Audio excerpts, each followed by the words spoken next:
Hello everyone. இன்றைக்கி நம்ம January 6th 2022 Hindu news analysis தமிழில் பார்க்கலாம். First one special protection group பற்றி பார்க்கலாம். ஏன்னா நம்மளுடைய பிஎம் வந்துட்டு பஞ்சாப் போயிருப்பாங்க. ஆனால் எதிர்பாராத விதமாக என்ன ஆயிருக்குன்னா அவங்க போகிற வழியில் ப்ரொட்டஸ்ட் நடந்திருக்கும்.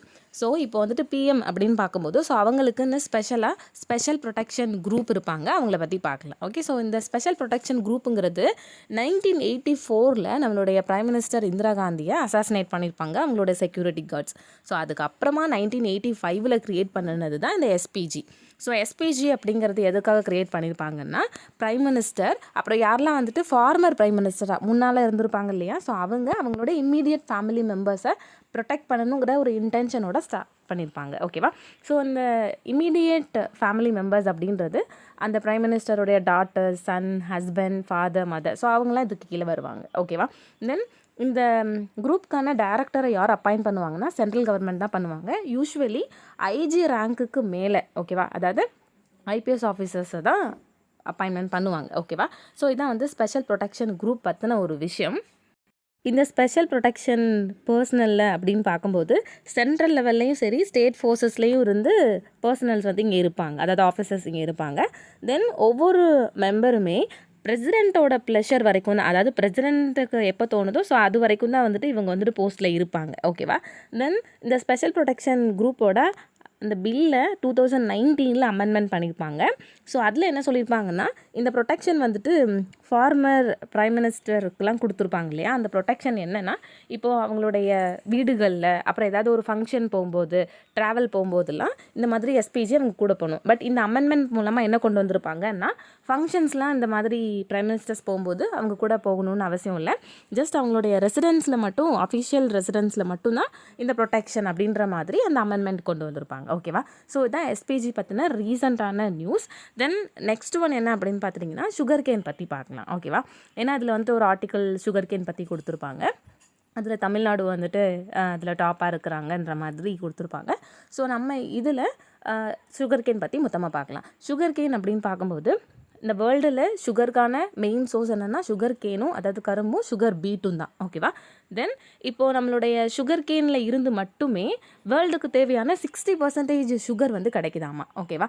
தென் இப்போ வந்துட்டு ப்ரொடக்ஷன் அப்படின்னு எடுத்து பார்க்கும்போது ப்ரொடக்ஷனில் நம்ம வந்து செகண்ட் பிளேஸில் இருக்கோம் 2019 to 20. ஓகேவா? ஏரியா ப்ளஸ் ப்ரொடக்ஷன் அப்படின்னு எடுத்து பார்க்கும்போது நம்ம ஃபர்ஸ்ட்டில் இருக்கோம். பட் ப்ரொடக்ஷன் அப்படின்னு எடுத்து பார்க்கும்போது மட்டும் நம்ம செகண்ட் பிளேஸில் இருக்கோம். தென் இந்த சுகர் கேனை வச்சு தான் நம்ம என்ன பண்ணுறோன்னா சுகர், தென் ஜாக்ரி, வெல்லம், மொலாசஸ் இதெல்லாம் நம்ம தயாரிக்கிறோம். ஓகேவா? ஸோ மொலாசஸ் அப்படின்றது என்னென்னா, இப்போ கரும்பு சக்கையில் அந்த கரும்பு சாரெல்லாம் புழிஞ்சதுக்கப்புறம் ஒரு சக்கை கிடைக்கும் இல்லையா, அதை வச்சு என்ன பண்ணுவாங்கன்னா பயோ எத்தனால்லாம் தயாரிக்க யூஸ் பண்ணுவாங்க. ஓகேவா? ஸோ அதுக்கெல்லாம் வந்து இது சோர்ஸாக இருக்குது அப்படின்றாங்க. இப்போ சுகர் கேன் எடுத்து பார்த்துட்டிங்கன்னா அது வந்து ட்ராபிக்கல் ஏரியாவில் இருக்கிற ஒரு க்ராப். ஓகேவா? அதாவது வெப்பமண்டலத்தில் இருக்கிற ஒரு க்ராப். லாட்டிடியூட் வந்து 36.7 டிகிரி நார்த்லேருந்து 31.0 டிகிரி சவுத் வரைக்கும் இருக்கிற இடங்களில் இது நல்லா வளரும். அப்புறம் சீ லெவல்லேருந்து பார்க்கும்போது 1000 மீட்டர் அபவ் ஆல்டிடியூடில் இது வந்து வளரும். ஓகேவா? அப்புறமா இது ஹாட் ஆன கிளைமேட்டில் நல்லா வளரும். அதே டைமில் இதுக்கு வந்துட்டு ஹியூமிடான கிளைமேட், அதாவது ஈரப்பதமும் தேவை. ஓகேவா? ஸோ டெம்பரேச்சர் பார்க்கும்போது ஐடியலாக 21 டிகிரி செல்சியஸ்லேருந்து 27 டிகிரி செல்சியஸ் வரைக்கும் இந்த சுகர் கேன் நல்லா வளரும். தென் இது சன் லவ்விங் பிளான்ட். சன் வந்துட்டு எவ்வளோ தூரத்துக்கு வெளிச்சம் விழுதோ அவ்வளோ தூரத்துக்கு இது நல்லா வளரும். அதனால இதோடைய க்ரோத்துக்கு ஒரு நாளைக்கு 7 to 9 hour பிரைட்டான சன்ஷைன் வந்து தேவை. ஓகேவா? அப்புறமா எங்கெல்லாம் வந்துட்டு ரொம்ப கோல்டு வெதராக இருக்குதோ சிவியராக, அங்கெல்லாம் என்ன ஆகும்னா, இப்போ சுகர் கேனில் பார்த்துட்டிங்கன்னா இங்கே கணுவாக இருக்கும் இல்லையா, ஸோ அந்த கணுவோடைய நீச்சி பகுதி வந்து காணப்படாது.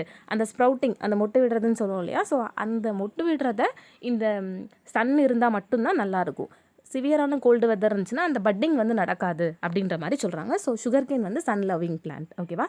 தென் தண்ணி எவ்வளோ தூரத்துக்கு தேவைன்னா, ஆனுவலாக ரெயின்ஃபால் வந்துட்டு 75 சென்டிமீட்டர்லேருந்து 100 சென்டிமீட்டர் வரைக்கும் இருந்துச்சுன்னா அது நல்ல ஒரு கண்டிஷன் அப்படின்ற சொல்கிறாங்க. தென் ரெயின்ஃபெட் கண்டிஷனில் இப்போ அது ஹியூமிட் கிளைமேட்லேயும் வந்துட்டு வளரும் அப்படின்றாங்க. ஆனால் எங்கே வந்துட்டு லோ ரெயின்ஃபால் இருக்குதோ, மழை வந்து ரொம்ப கம்மியான இடங்களில் வந்துட்டு இரிகேஷன் கண்டிப்பாக தேவை. இரிகேஷன் அப்படின்னா நம்ம வந்துட்டு அந்த தண்ணி பாய்ச்சோம் இல்லையா கரெக்டாக, ஸோ அது வந்து ரொம்ப தேவை. இப்போது ஒரு ஏரியாவுடைய அக்ரோ கிளைமேட்டிக் கண்டிஷன் பொறுத்து, அந்த சாயிலோட டைப் பொறுத்து, என்ன மாதிரி மெத்தடில் அதை பிளான்ட் பண்ணுறாங்கிறத பொறுத்து, எவ்வளோ தூரத்துக்கு அதில் மேன்யூஸ் உரங்கள் யூஸ் பண்ணுறாங்க, ஃபர்டிலைசர்ஸ் யூஸ் பண்ணுறாங்க அப்படிங்கிறதெல்லாம் பொறுத்து இது வந்துட்டு வாட்டர் ரெக்யூர்மெண்ட் மாறும். ஓகேவா? அப்புறமா இப்போ ஆவரேஜாக பார்த்துட்டிங்கன்னா 1 டன் சுகர் கேன் நம்மளுக்கு உற்பத்தி ஆகணும்னா 60 to 70 டன் ஆஃப் வாட்டர் வந்து தேவைப்படும். ஸோ அவ்வளோ தூரத்துக்கு வாட்டர் வந்து ரொம்ப இம்பார்ட்டண்ட்டான ஒரு விஷயம். தென் எங்கே வந்துட்டு வாட்டர் 50%க்கு மேலே அதிகமாகுதோ ஸோ அங்கேயும் வந்துட்டு இரிகேஷன் ரொம்ப முக்கியம் அப்படின்றாங்க. ஓகேவா? ஏன்னா தண்ணி ரொம்ப கட்டிருச்சு அப்படின்னா அந்த இதில் என்ன ஆகிரும்னா ரூட்டால் ரெஸ்பிரேஷன் பண்ண முடியாது. சுவாசிக்க முடியலன்னா அப்போ என்ன ஆகிரும்னா அந்த வளர்ச்சி வந்து ரொம்ப தடைப்பட்டுரும். ஓகேவா?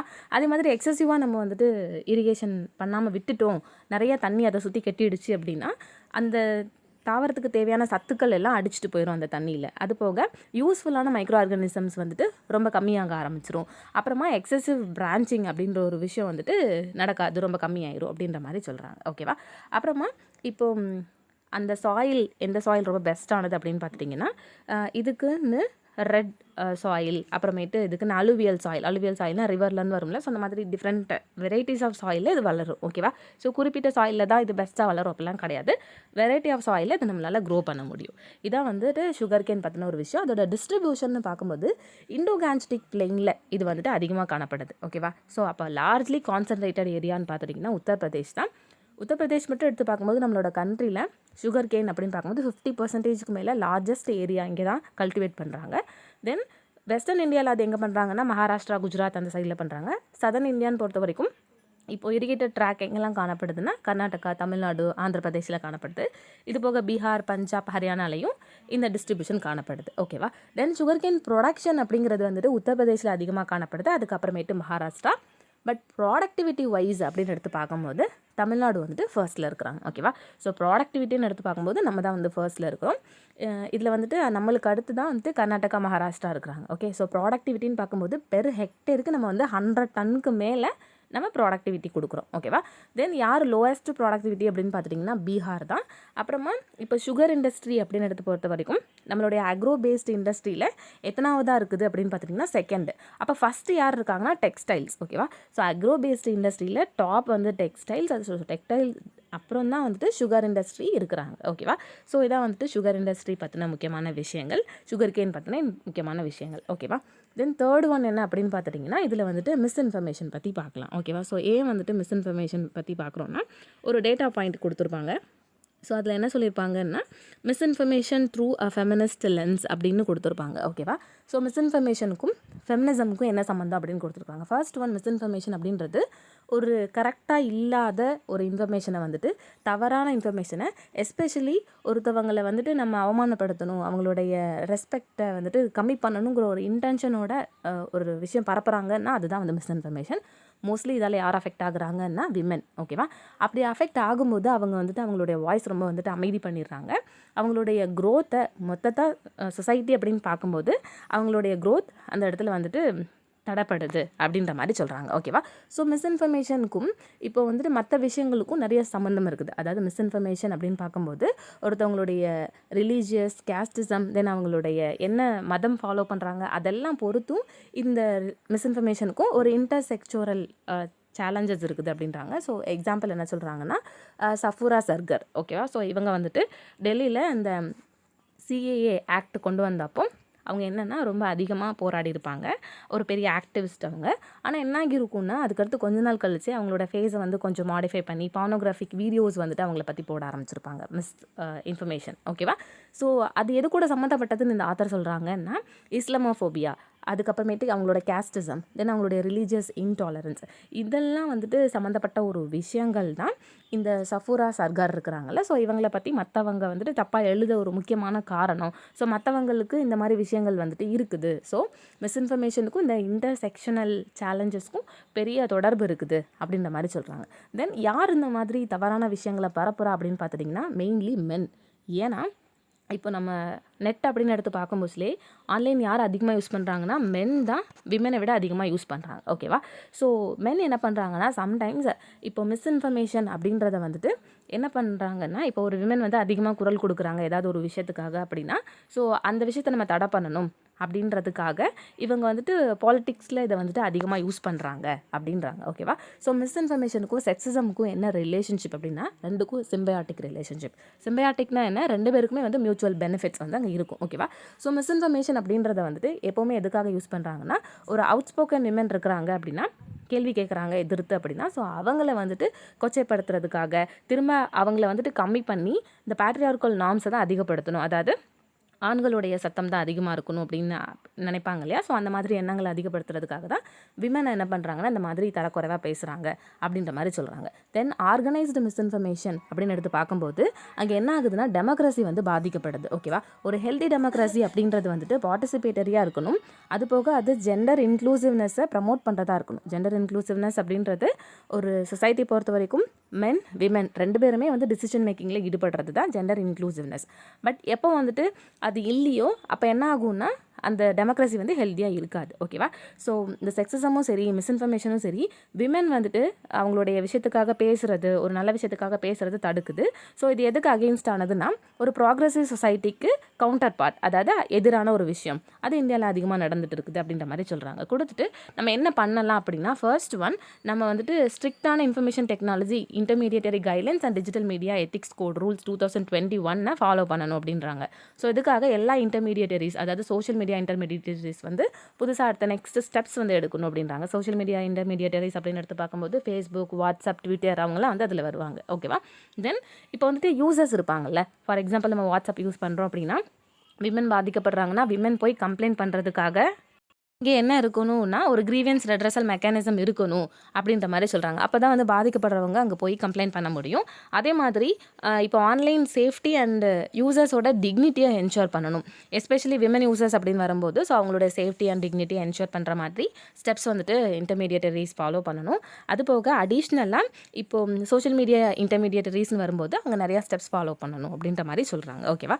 ஸோ இதுதான் வந்துட்டு மிஸ்இன்ஃபர்மேஷன் அது பற்றின ஒரு விஷயம். ஓகேவா? இந்த நெக்ஸ்ட் நியூஸ் என்ன அப்படின்னு பார்த்துட்டிங்கன்னா சிலிக்கா லேக் இருக்குது இல்லையா? ஸோ அதில் வாட்டர் பேர்ட் சென்சஸ் சர்வே வந்து 2022 கண்டக்ட் பண்ணியிருப்பாங்க. இது யார் வந்துட்டு சேர்ந்து பண்ணியிருப்பாங்கன்னா Odisha state wildlife organisation, then Chilika developmental authority, then Bombay natural history society, இவங்க 3 பேர் பண்ணியிருப்பாங்க. எதுக்காகனா மைக்ரேட்டரி பேர்ட்ஸ் வந்து எவ்வளோ தூரத்துக்கு இந்த சிலிக்கா லேக்குக்கு வருது அப்படின்றத கால்குலேட் பண்ணுறதுக்காக. ஸோ அதில் என்ன கண்டுபிடிச்சிருப்பாங்கன்னா ஃப்ளமிங்கோ இருக்குது இல்லையா? ஸோ அந்த பேர்ட்ஸ் வந்து அதிகமாக வருது, அதோட நம்பர்ஸ் அதிகமாக இருக்குதுன்னு கண்டுபிடிச்சிருப்பாங்க. ஸோ நம்ம இதில் சிலிக்கா லேக் பற்றியும் ஃப்ளமிங்கோ பற்றியும் பார்க்கலாம். ஃபர்ஸ்ட் ஒன் சிலிக்கா லேக் அப்படின்றது வந்து ஒரு brackish water lakh. Brackish water அப்படின்னா என்னென்னா ஸோ அதோடைய உப்புத்தன்மை இருக்குது இல்லையா? சலினிட்டி 0.05 pptல இருந்து, அதாவது பார்ட்ஸ் பெர் 1000ல் இருந்து 35, ஓகேவா? ஸோ 35 ppt வரைக்கும் இருக்கும். ஓகேவா? ஸோ 35க்கு மேலே போயிடுச்சுன்னா சலினிட்டி அதை நம்ம என்ன சொல்லுவோம்னா சீ வாட்டர் அப்படி சொல்லுவோம். 0.05 pptக்கு கம்மியாக இருந்துச்சுன்னா அது வந்து ஃப்ரெஷ் வாட்டர்னு சொல்லுவோம். ஓகேவா? பட் அந்த இடைப்பட்டதில் இருக்கிறத பிராக்கிஷ் வாட்டர் அப்படி சொல்லுவோம். அதாவது உப்பு தண்ணிக்கும் நல்ல தண்ணிக்கும் இடைப்பட்ட ஒரு நிலைமை. இது வந்துட்டு எப்படி இருக்கும்னா ஷாலோ லகூன் அப்புறம் எஸ்டோரியன் கேரக்டர் இருக்கும். இது எங்கே இருக்குதுன்னா ஒடிஷாவில் இருக்குது அப்படின்றாங்க. ஓகேவா? ஸோ லகூன் அப்படின்றது களி அப்படி சொல்லுவோம் இல்லையா? ஸோ அந்த மாதிரி ஒரு நிலம். தென் இது வந்து பேரிக்கா ஷேப்பில் இருக்கிறது, ஒரு 64.5 கிலோமீட்டர் இருக்குது அப்படின்றாங்க. இதில் 4 ஈகாலஜிக்கல் செக்டர்ஸ் வந்து இருக்குது அதோடைய சலினிட்டி அண்ட் டெப்த்தை பொறுத்து. ஒன்று வந்துட்டு சதர்ன் ஜோன், இன்னொன்று சென்ட்ரல் ஜோன், இன்னொன்று நார்த்தன் ஜோன், இன்னொன்று வந்து அவுட்டர் சேனல், இப்படி 4 நம்ம பிரிக்கலாம். ஸோ அதில் வந்துட்டு சில ஐலாண்ட்லாம் கூட இருக்குது. ஃபார் எக்ஸாம்பிள் கலிஜை, தென் கிருஷ்ண பிரசாத், இந்த மாதிரி நிறைய ஐலாண்ட் இருக்குது. ஓகேவா? ஸோ இது வந்துட்டு பே ஆஃப் பெங்காலுக்கு பக்கத்தில் இருக்கும். ஓகே, இது வந்துட்டு சிலிக்கா லேக்கோடைய டிஸ்ட்ரிபியூஷன். தென் ஃப்ளாமிங்கோஸ் பற்றி பார்க்கலாம். ஓகேவா? ஸோ ஃப்ளாமிங்கோஸ் அப்படின்னு பார்க்கும்போது இது வந்து லார்ஜ் பேர்ட். அந்த லார்ஜ் பேர்ட் வந்துட்டு எப்படி நம்ம கண்டுபிடிக்கலாம்னா அதோட நெக் ரொம்ப லாங்காக இருக்கும் இப்படி. ஓகேவா? தென் அதோட கால் வந்துட்டு குச்சி மாதிரி இருக்கும். தென் அது வந்துட்டு pink colour or reddish feathers இருக்கும். ஓகேவா? ஸோ இது வந்துட்டு எப்படி இந்த பிங்க் ஆர் ரெட்டிஷ் வருதுன்னா இது எதெல்லாம் சாப்பிடும்னா ஆல்கே ப்ளஸ் இன்வெர்டபிரேட்ஸ், அந்த தண்ணியில் மிதக்கிற சின்ன சின்ன இன்வெர்டபிரேட்ஸ் அது வந்து சாப்பிடும். அப்படி சாப்பிடும்போது அந்த ஆல்கே என்ன கலரில் இருக்குதோ அந்த கலரில் இதோடைய ஃபெதர்ஸ் வந்து இருக்கும். ஓகேவா? ஸோ என்ன ஆல்கேவை இது வந்து சூஸ் பண்ணி சாப்பிடுதோ அந்த கலரில் இது மாறும். ஏன்னா ஆல்கேயில் வந்து ப்ளூ, க்ரீன், பிங்க், ரெட் இந்த மாதிரி நிறைய வெரைட்டிஸ் இருக்குது. ஓகேவா? தென் இதில் வந்துட்டு ஒரு 5-6 ஸ்பீஷஸ் இருக்குது. இந்த James flamingo, then lesser flamingo, Andean flamingo, greater flamingo, Caribbean flamingo, Chilean flamingo, இந்த மாதிரி இருக்குது. அதில் இந்தியா பொறுத்த வரைக்கும் கிரேட்டர் அண்ட் லெசர் ஃப்ளமிங்கோஸ் வந்து காணப்படுது. இது ரொம்ப முக்கியமான ஸ்டேட்மெண்ட். ஓகேவா? தென் இது எங்கெல்லாம் வந்து லகூன்ஸ் இருக்கோ, லேக்ஸ் இருக்குதோ அந்த ஏரியாவை சுற்றி வந்து வாழும். ஓகேவா? ஸோ இதான் வந்து ஃப்ளமிங்கோஸ் பேர்ட் பற்றின முக்கியமான ஒரு விஷயம். இந்த நெக்ஸ்ட் ஒன் என்ன அப்படின்னு பார்த்துட்டிங்கன்னா இதில் வந்துட்டு ஒரு ரிப்போர்ட் பற்றி பேசியிருக்கிறாங்க. ஸோ இந்த ரிப்போர்ட் என்னென்னா report on trend and progress of banking in India. So இது பொறுத்த வரைக்கும் இது வந்துட்டு ஆர்பிஐயால் ஒரு சட்டப்படி பப்ளிகேட் பண்ணுற ஒரு பப்ளிகேஷன். இது என்ன சட்டத்துக்கு கீழே உருவாக்குறாங்க அப்படின்னா banking regulation act 1949 section 36 clause 2. ஓகேவா, இது வந்து ஆர்பிஐ தான் பப்ளிகேஷன் பண்ணுறாங்க. எதுக்காகனா பேங்கிங் செக்டரோட பெர்ஃபார்மன்ஸ் எப்படி இருக்குது, முக்கியமாக கோஆப்ரேட்டிவ் பேங்க்ஸ், தென் நான் பேங்கிங் ஃபினான்ஷியல் கம்பெனிஸ், அப்புறம் இவங்கள பேங்கிங் செக்டாரோடைய பர்ஃபார்மன்ஸை அனாலிசிஸ் பண்ணுறதுக்காக தான் இந்த ரிப்போர்ட். ஓகேவா, ஸோ இந்த ரிப்போர்ட்டில் வந்துட்டு நான் பர்ஃபார்மிங் அசெட் பற்றி கொடுத்துருப்பாங்க. அதனால நான் பர்ஃபார்மிங் அசெட் அப்படிங்கிறது என்னன்னு பார்க்கலாம். ஓகேவா, ஸோ நான் பர்ஃபார்மிங் அசெட் வந்துட்டு ஒரு பேங்க் இருக்கிறாங்கன்னா அவங்களுடைய ஃபினான்ஷியல் ஹெல்த் அண்ட் அவங்களோட பர்ஃபார்மன்ஸ் எப்படி இருக்குது அப்படின்றத மெஷர் பண்ணுறதுக்கான ஒரு இண்டிகேட்டர் தான் இந்த என்பிஏ. இந்த என்பிஏ அப்படின்னு பொறுத்த வரைக்கும் எப்போ வந்துட்டு ஒரு சொத்தால் இன்கம் ஜென்ரேட் பண்ண முடியலையோ, ஸோ அந்த சொத்தை தான் நம்ம என்ன சொல்லுவோம்னா நான் பர்ஃபார்மிங் அசெட். ஓகேவா, இப்போ வந்துட்டு பேங்க்குக்கு எப்போவுமே என்னது தான் அவங்களுக்கு அசெட், இப்போ வந்து யாருக்காவது லோன் கொடுப்பாங்க, அந்த லோன் மூலமாக இவங்களுக்கு வட்டி கிடைக்கும் இல்லையா. ஸோ எப்போமாச்சும் வந்துட்டு அந்த லோனை யாருமே திருப்பி செலுத்தலை, ஒரு 90 டேஸ்க்கு என்ன பண்ணிட்டாங்கன்னா ஒருத்தவங்க கடன் வாங்கிட்டு அந்த கடனுக்கான வட்டியும் செலுத்தலை, கொஞ்சம் கூட அசலும் செலுத்தலைன்னா அது என்ன சொல்லுவாங்கன்னா நான் பர்ஃபார்மிங் அசெட் அப்படி சொல்லுவாங்க. ஓகேவா, தென் ஓவர் டியூ அப்படின்றது என்னென்னா இப்போ ஒரு குறிப்பிட்ட டைமுக்குள்ளே இவ்வளோ தூரத்துக்கு அமௌண்ட் வந்து பே பண்ணணும் வாங்கின கடனுன்னு பேங்க் சொல்லியிருப்பாங்க இல்லையா. பட் சொன்ன அந்த தேதியை விட பேங்க்குக்கான அமௌண்ட்டு பே பண்ணலைன்னா அதுதான் என்ன சொல்லுவாங்கன்னா ஓவர் டியூ அப்படின்ற மாதிரி சொல்லுவாங்க. ஓகேவா, தென் அவுட் ஆஃப் ஆர்டர் அப்படின்றது என்னென்னா இப்போ சாங்ஷன் பண்ணின லிமிட்டை விட கடன் வந்துட்டு அதிகமாக கட்டாமலே இருந்தாங்க ஒருத்தவங்க அப்படின்னா, ஸோ அந்த லோன் வந்து எதுக்கு கீழே வரும் அப்படின்னா அவுட் ஆஃப் ஆர்டர் அப்படின்றதுக்கு கீழே வரும். ஓகேவா, ஸோ அதாவது கடன் வாங்கிட்டு அதுக்கான பேலன்ஸை திருப்பி செலுத்தாமலே இருப்பாங்க இல்லையா, அது. ஓகேவா, இப்போ வந்துட்டு இந்த என்பிஏ அப்படின்றது எக்ஸாக்டாக 90 டேஸா அப்படின்னா எல்லா கண்டிஷன்லையும் 90 டேஸ் கிடையாது. இதே இப்போ வந்து அக்ரிகல்ச்சர் சம்மந்தமானது அப்படின்னு பார்த்துட்டிங்கன்னா இப்போ லாங் டியூரேஷன் க்ராப் இருப்பாங்க இல்லையா, ஸோ அந்த க்ராப்புக்கெல்லாம் ஒரு க்ராப் சீசன் இருக்குல்ல, அந்த க்ராப் சீசன் வரைக்கும் யாரும் காசு செலுத்தலை அப்படின்னா அது வந்து என்பிஏக்கு கீழே வரும். அதே ஷார்ட் டியூரேஷன் க்ராப் இருக்கும் இல்லையா, ஸோ அதுக்கெல்லாம் வந்துட்டு 2 க்ராப் சீசன் கொடுப்பாங்க. ஓகேவா, ஸோ அந்த 2 க்ராப் சீசனுக்குள்ளே பணம் வந்து செலுத்தலை, வட்டியும் செலுத்தலை, முதலும் செலுத்தலைன்னா அது வந்துட்டு இந்த என்பிஏ அப்படிங்கிறதுக்கு கீழே வரும். ஓகேவா, தென் என்பிஏ பார்க்கும்போது நம்ம வந்து ஸ்பெஷல் மென்ஷன் அக்கௌண்ட்டுன்னு ஒன்று பார்ப்போம். ஸோ இது யார் வந்துட்டு ரெகக்னைஸ் பண்ணுவாங்கன்னா லெண்டர். ஓகேவா, ஸோ லெண்டர் இங்கே யார், பேங்க் இல்லையா. ஸோ ஷெட்யூல்டு கமர்ஷியல் பேங்க், தென் ஏஏஎஃப்ஐஸ், எஸ்எஃப்பிஸ், தென் நான் பேங்கிங் ஃபினான்ஷியல் கம்பெனிஸ் இவங்கெல்லாம் தான் ரெகக்னைஸ் பண்ணுவாங்க. என்னென்னா ஒரு லோன் அக்கௌண்ட் இருக்குது, ஸோ அது என்ன ஆகிடுச்சின்னா கடன் யாரும் வாங்கிட்டு திரும்ப செலுத்தவே இல்லை அப்படின்னா ஸோ அதை வந்துட்டு ரொம்ப ஸ்ட்ரெஸ்ஸான கண்டிஷனில் என்ன தான் கிளாஸிஃபை பண்ணுவாங்கன்னா இந்த மாதிரி special mention account. So special mention account வந்துட்டு என்னென்னா ஒரு சிவப்பு கொடி மாதிரி, எப்போ வந்துட்டு இதை அன்அட்ரஸ் பண்ணலையோ அப்போ இந்த ஸ்பெஷல் மென்ஷன் அக்கௌண்ட் அப்படிங்கிறதுல இருந்து இந்த லோன் வந்து என்பிஏ அப்படிங்கிறதுக்கு போயிடும். ஓகேவா, ஸோ இந்த ஸ்பெஷல் மென்ஷன் அக்கௌண்ட்டில் 3 கேட்டகரி இருக்குது. ஒன்று வந்துட்டு ஸ்பெஷல் மென்ஷன் அக்கௌண்ட் 0, அது வந்து 1லேருந்து 30 நாள் வரைக்கும் யாரும் கடன் வாங்கிட்டு அதுக்கான வட்டியும் அசலும் செலுத்தலைன்னா அது வந்துட்டு இந்த எஸ்எம்ஏ 0.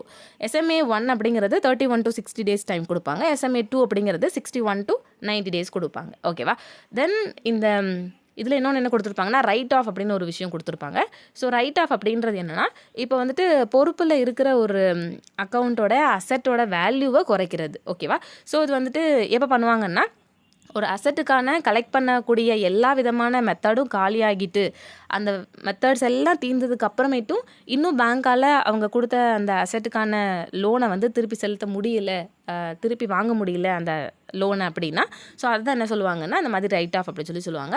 ஸோ ரைட் ஆஃப் வந்து எப்போவுமே என்ன பண்ணணும்னா பேர்ட் லோனோடைய சைஸை வந்து ரெடியூஸ் பண்ணுறது தான் இந்த ரைட் ஆஃப். ஓகேவா, ஸோ இது வந்துட்டு எப்போ ஒரு அசட்டுக்கான ரெக்கவரி மெத்தட் எல்லாமே கலெக்டிவ் மெத்தட் எக்ஸாஸ்ட் ஆகுதோ காலியாக போகுதோ ஸோ அப்போ தான் இந்த ரைட் ஆஃப் அப்படின்ற ஒரு விஷயம் வந்து பண்ணுவாங்க. ஓகேவா, ஸோ இப்போ நம்ம இந்த ரிப்போர்ட்டுக்கு வரலாம். இந்த ரிப்போர்ட்டில் என்னென்ன கண்டுபிடிச்சிருப்பாங்கன்னா கிராஸ் என்பிஏ ரேஷியோ வந்து குறைஞ்சிருக்குன்னு கண்டுபிடிச்சிருப்பாங்க. ஓகேவா, ஸோ இந்த பாயிண்ட் தான் ரொம்ப முக்கியம். கிராஸ் என்பிஏ ரேஷியோ குறைஞ்சிருக்கு.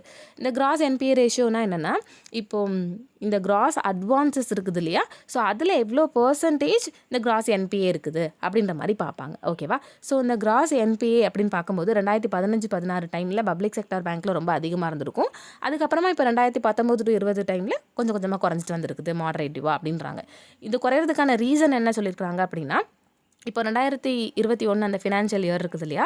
ஸோ அப்போது கோவிட் டைமில் நம்ம கூட எக்கனாமிக் சர்வேல பார்த்துருப்போம்.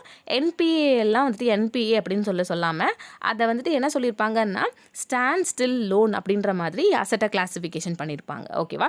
ஸோ அதனால தான் என்ன ஆகிடுச்சுன்னா இந்த மாதிரி கிராஸ் என்பிஏ ரேஷியோ குறைஞ்சிருக்கு அப்படின்றாங்க. இன்னொன்று 2018 ரைட் ஆஃப்ஸ் அப்படின்றது இப்போது கிராஸ் இந்த என்பிஏ வந்துட்டு கம்மி பண்ணுறதோடைய ஒரு முக்கியமான கூறுகளாக இருந்துச்சு. இப்போ வந்துட்டு இந்த ரைட் ஆஃப் ஷேர் வந்துட்டு என்ன ஆகிருக்குதுன்னா இந்த என்பிஏஸை ரெடியூஸ் பண்ணியிருக்குது அப்படின்ற மாதிரி சொல்கிறாங்க. ஓகேவா? ஸோ அது 2021 டிக்ளைன் ஆக முக்கியமான ஒரு ரீசன் அப்படின்னு சொல்கிறாங்க. ஓகேவா? ஸோ இதான் வந்துட்டு முக்கியமான ஒரு விஷயம் என்னென்னா கிராஸ் என்பிஏ ரேஷியோ கம்மியாக இருக்குது. ஓகேவா? தென் இதில் இன்னொரு விஷயம் என்ன கொடுத்துருப்பாங்கன்னா இந்த SMA 0, 1, 2 அப்படின்னு பார்த்தோம் இல்லையா? பட் இந்த 2 வந்துட்டு ரைஸ் ஆகிருக்குது பேங்கிங் செக்டரில். ஏன்னா பேண்டமிக் கண்டிஷன்னால் மக்களால் அவங்களுடைய வாங்கின கடனை திருப்பி செலுத்த முடியலை அப்படின்ற மாதிரி சொல்கிறாங்க. ஓகேவா? ஸோ இதான் வந்துட்டு இந்த ரிப்போர்ட்டோட ஃபைண்டிங்ஸ். இந்த நெக்ஸ்ட் ஒன் என்ன அப்படின்னு பார்த்துட்டிங்கன்னா இதில் வந்துட்டு அஃபிஷியல் லாங்குவேஜஸ் பற்றி பார்க்கலாம். இதில் எதுக்காக இப்போ நம்ம அஃபிஷியல் லாங்குவேஜஸ் பற்றி பார்க்குறோம் அப்படின்னா இதில் குஜராத் ஹைகோர்ட் என்ன சொல்லியிருப்பாங்கன்னா English is the language of court அப்படின்ற மாதிரி சொல்லியிருப்பாங்க. அதனால கோர்ட்டோட அந்த ப்ரொசீடிங்ஸ் இருக்கும் இல்லையா? ஸோ அதில் வந்துட்டு இங்கிலீஷில் பேசுகிறதுக்காக சொல்லியிருப்பாங்க. ஓகேவா? ஸோ அதனால தான் அஃபிஷியல் லாங்குவேஜ் பற்றி பார்க்க போகிறோம். இது வந்து பார்ட் 17 நம்மளோட கான்ஸ்டிடியூஷனில் மென்ஷன் பண்ணியிருப்பாங்க. ஆர்டிகல் 343 என்ன சொல்லியிருப்பாங்கன்னா இப்போது அஃபிஷியல் லாங்குவேஜாக யூனியனுக்கு என்ன இருக்கலாம் அப்படின்னா ஹிந்தி வந்து தேவநாகரி ஸ்கிரிப்டில் இருக்கலாம் அப்படின்ற மாதிரி சொல்லியிருப்பாங்க. அதுக்கப்புறம் நம்ம என்ன நியூமரல்ஸ் அந்த நம்பர்ஸ் யூஸ் பண்ணலாம் அப்படின்னா இன்டர்நேஷ்னல் லெவலில் யூஸ் பண்ணுறாங்க இல்லையா? ஸோ அந்த நம்பர்ஸ் வந்துட்டு நம்ம வந்துட்டு இந்தியன் நியூமரல்ஸ் யூஸ் பண்ணலாம் அப்படின்ற மாதிரி சொல்லியிருப்பாங்க. தென் அந்த டைமில் நம்ம இண்டிபெண்டன்ஸ் ஆகும்போது நம்ம இங்கிலீஷ் தான் அதிகமாக யூஸ் பண்ணியிருந்திருப்போம் இல்லையா? ஸோ இங்கிலீஷ் வந்துட்டு என்ன இருக்கலாம்னா நம்மளோட அஃபிஷியல் பர்பஸ்க்காக ஒரு 15 வருஷம் இருக்கலாம் அந்த கான்ஸ்டிடியூஷன் வந்த நாளில் இருந்து அப்படின்ற மாதிரி சொல்லியிருப்பாங்க. அந்த 15 வருஷத்துக்கு அப்புறமேட்டு பார்லிமெண்ட் என்ன பண்ணலான்னா லா க்ரியேட் பண்ணி இப்போ இங்கிலீஷு அது போக then Devanagari form of numerals so இந்த ரெண்டையும் வந்துட்டு யூஸ் பண்ணிக்கலாம் அப்படின்ற மாதிரி சொல்லியிருப்பாங்க. ஓகேவா? ஸோ 15 இயர்ஸ் வரைக்கும் இங்கிலீஷ் வந்து யூஸ் பண்ணலாம். 15 இயர்ஸ்க்கு அப்புறமா பார்லிமெண்ட்டில் லா க்ரியேட் பண்ணி English and Devanagari form of numerals use பண்ணலாம் அப்படின்னு சொல்லியிருப்பாங்க. ஓகேவா? தென் ஆர்டிகல் 348 என்ன சொல்லியிருப்பாங்கன்னா சுப்ரீம் கோர்ட்டோடைய எல்லா ப்ரொசீடிங்ஸும் சரி தென் ஹைகோர்ட்டோட எல்லா ப்ரொசீடிங்ஸும் சரி எல்லா அத்தாரிட்டேட்டிவ் டெக்ஸ்ட்டும் சரி அது வந்து இங்கிலீஷில் தான் இருக்கணும் அப்படின்ற மாதிரி சொல்லியிருப்பாங்க. ஓகேவா? ஸோ அப்போ சுப்ரீம் கோர்ட் தென் ஹைகோர்ட் தென் எல்லா அத்தாரிட்டேட்டிவ் டெக்ஸ்ட் இதெல்லாம் வந்துட்டு இங்கிலீஷில் தான் இருக்கணும்.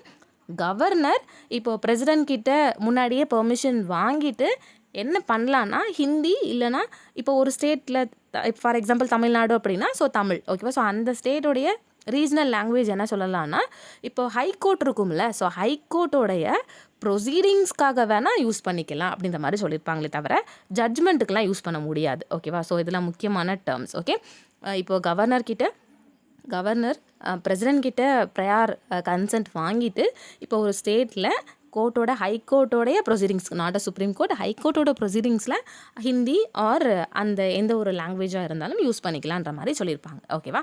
ஸோ அதான் வந்துட்டு அஃபிஷியல் லாங்குவேஜ் பற்றின முக்கியமான ஒரு விஷயம். ஓகேவா? தென் லாஸ்ட் ஒன் என்ன நியூஸ் அப்படின்னு பார்த்தீங்கன்னா இதில் வந்து பேலிஸ்டிக் மிசைல் பற்றி கொடுத்துருப்பாங்க. எதுக்காக அப்படின்னா நார்த் கொரியா என்ன பண்ணியிருப்பாங்கன்னா இந்த பேலிஸ்டிக் மிசைல் வந்து டெஸ்ட் பண்ணியிருப்பாங்க. ஓகேவா? ஸோ இதை பற்றி பார்க்கலாம். பேலிஸ்டிக் மிசைல் அப்படின்றது நம்ம நிறைய டைம் பார்த்துருக்கோம். என்னென்னா இப்போது நிறையா கைடன்ஸ் வந்து இந்த விஷயத்துக்கு தேவைப்படாது. ஓகேவா? ஸோ பேலிஸ்டிக் மிசைலுக்கு அவ்வளோ கைடன்ஸ் வந்து தேவைப்படாது. இது ஜஸ்ட் எப்படி நம்ம வந்துட்டு பால் எறிவோம் ஸோ அந்த மாதிரி பால் எரிஞ்சோம் அப்படின்னா ஸோ அதை எப்படி மேலே போயிட்டு கிராவிட்டி காரணமாக கீழே வந்து விழுவும். ஸோ இதே மாதிரி தான். ஓகேவா? ஸோ எப்படி நம்ம வந்து டார்கெட் செட் பண்ணி அனுப்பணும் அப்படின்னா அட்மாஸ்பியரை தாண்டி வெளியில் போய் அதுக்கப்புறமா அட்மாஸ்பியரில் டிடெக்ட் ஆகி அப்புறம் அதோட வார்ஹெட் வந்து டார்கெட் மேலே வந்து விழும். ஓகேவா? ஸோ அந்த மாதிரி தான் இதோடைய செட்டப் வந்து இருக்கும். ஸோ கிராவிட்டியை பேஸ் பண்ணி இது வந்து ட்ராவல் பண்ணும். ஓகேவா? ஸோ இதோடைய டைரக்ஷன் அப்படின்னு எடுத்து பார்க்கும்போது லாங்கர் ரேஞ்சில் இருக்கும் மோஸ்ட்லி. ஓகேவா? அப்புறமா இதால் எக்ஸ்ட்ரீம்லி குயிக்காக வந்துட்டு பண்ண முடியும் அதோடைய ஃப்ளைட் பேத்தில். ஓகேவா? ஸோ அதான் வந்து இதுக்கான முக்கியமான ஒரு விஷயம். பேலிஸ்டிக் மிசைல் அப்படின்னு எடுத்து பார்க்கும்போது இதெல்லாம் வந்துட்டு முக்கியமான விஷயம். முக்கியமாக கிராவிட்டி தென் அட்மாஸ்பியருக்கு மேலே லேயரில் போய் அது வந்து டிட்டாச் ஆகும். ஓகேவா?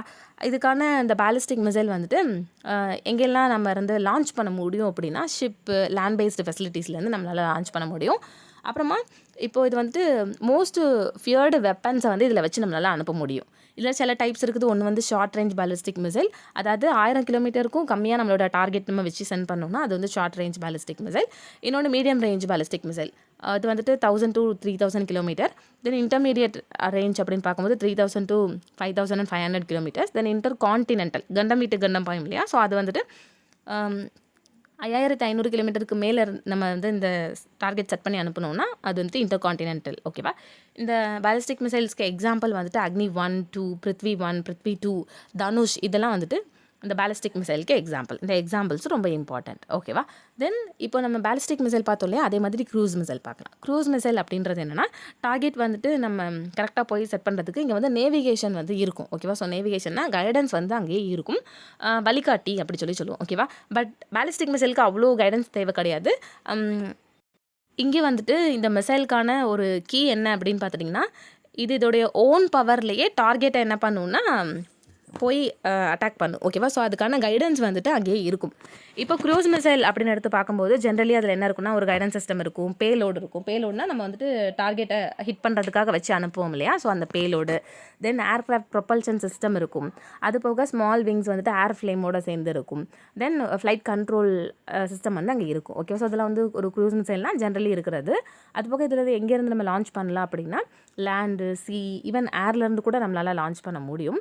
சப்மரைன் ஷிப்லேருந்து கூட நம்மளால் பண்ண முடியும். தென் அதோடைய கைடன்ஸ் பொறுத்து, அப்புறம் அதோடைய டிஃப்ரெண்ட் கேரக்டர்ஸ் பொறுத்து அதில் டிஃப்ரெண்ட் ஃபார்ம்ஸ் இருக்குது அப்படின்ற மாதிரி சொல்கிறாங்க. இப்போ வந்து சேட்டலைட் ஜிபிஎஸ் கைடன்ஸ் இந்த மாதிரி கைடன்ஸ் வந்துட்டு மாறும் அப்படின்றாங்க.